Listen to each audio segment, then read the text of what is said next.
आइए जानते हैं आज की प्रमुख अंतर्राष्ट्रीय खबरों को। उससे पहले एक नजर आज के हेडलाइंस पे। श्रीनगर में 2 साल बाद कोई एनकाउंटर, 1 दशक से कश्मीर में एक्टिव पाकिस्तानी आतंकी ढेर। मोदी खड़गे में वार पलटवार, निशाना साधने में ये अहम बातें भूल गए पीएम और कांग्रेस अध्यक्ष। लॉरेंस के नाम से पप्पू यादव को धमकाने वाला दिल्ली से अरेस्ट, यूएई में रह रही साली का सिम यूज कर बनाया प्लान। इनको मारने के बजाय जम्मू कश्मीर में आतंकी घटना पर बोले फारूक अब्दुल्ला।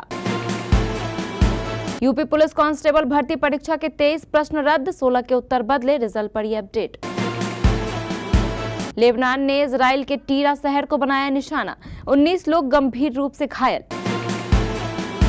इजराइल पर दोबारा हमला किया तो अमेरिका ने ईरान को दी खुली धमकी।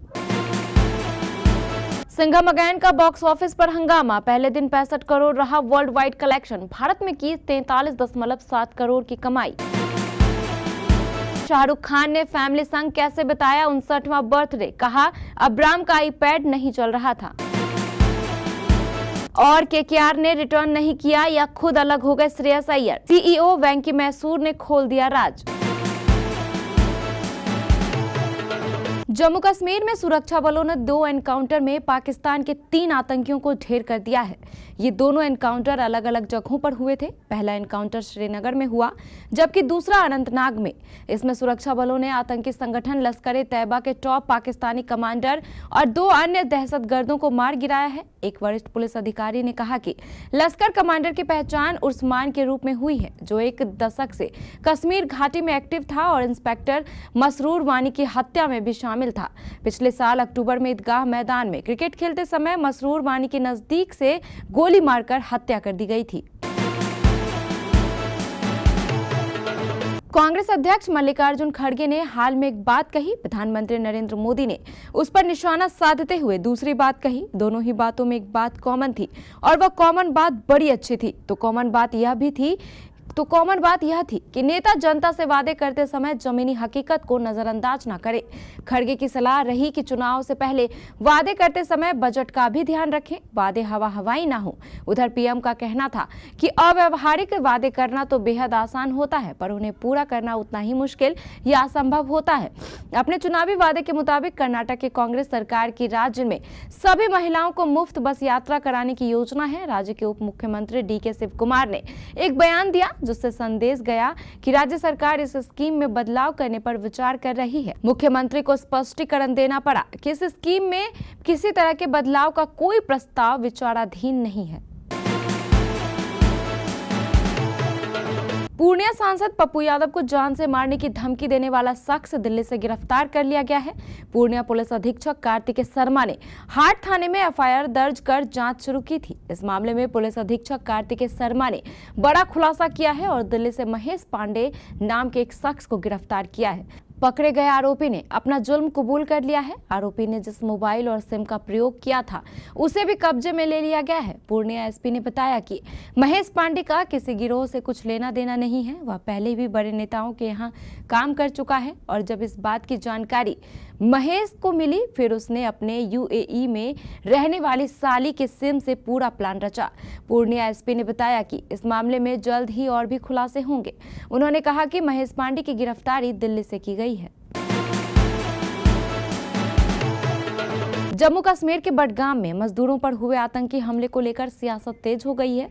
अब नेशनल कॉन्फ्रेंस के अध्यक्ष फारूक अब्दुल्ला ने इस मामले में बयान देते हुए कहा है कि वारदात में शामिल लोगों को मारना नहीं चाहिए, बल्कि उन्हें पकड़कर उनसे पूछताछ कर इसकी जड़ तक जाना चाहिए। फारूक अब्दुल्ला ने कहा, इसमें एक बात जरूर है कि इसकी तहकीकात होनी चाहिए। राज्य में नई हुकूमत आने के बाद ऐसा हो रहा है। मुझे शक है कि इस वारदात में उन लोगों का हाथ है जो सरकार को अस्थिर करना चाहते हैं।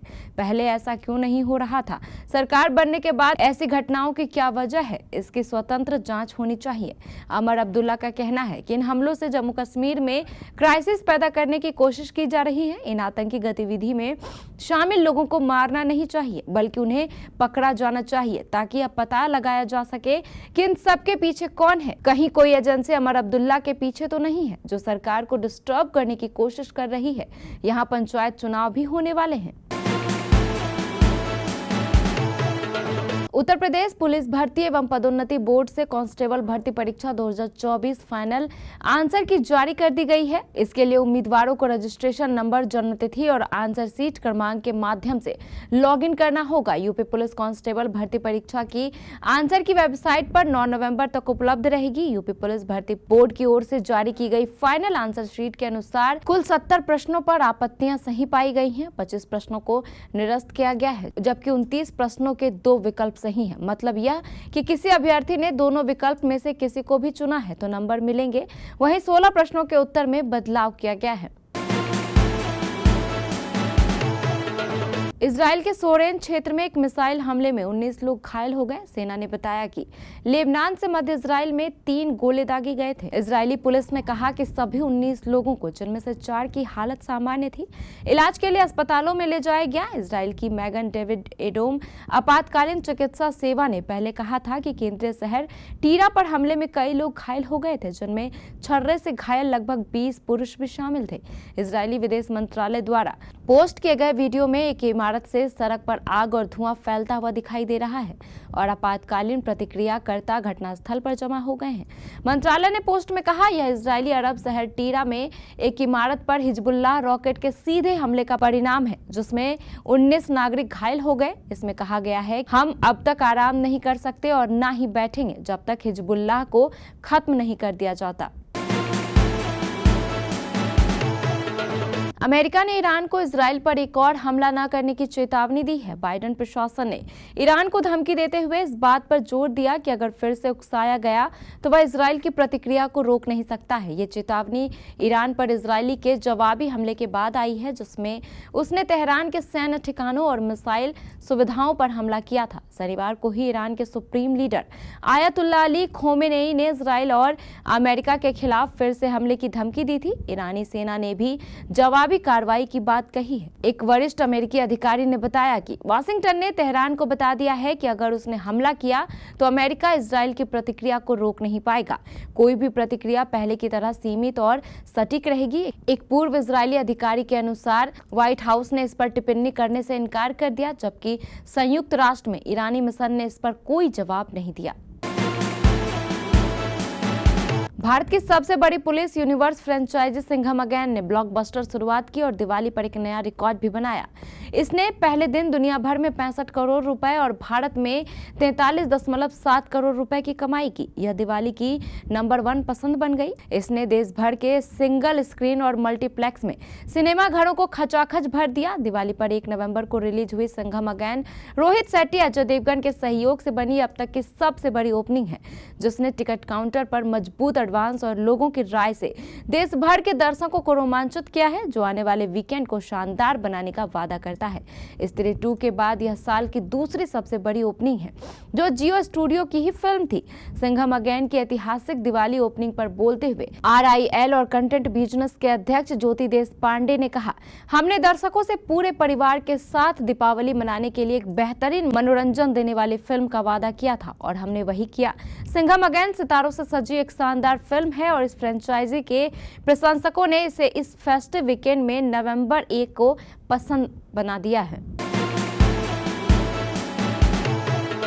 बॉलीवुड सुपरस्टार शाहरुख खान ने 2 नवंबर को अपना 59वां बर्थडे मनाया। उन्होंने अपने फैमिली, दोस्तों और फैंस के साथ अपना ये खास दिन धूमधाम से सेलिब्रेट किया।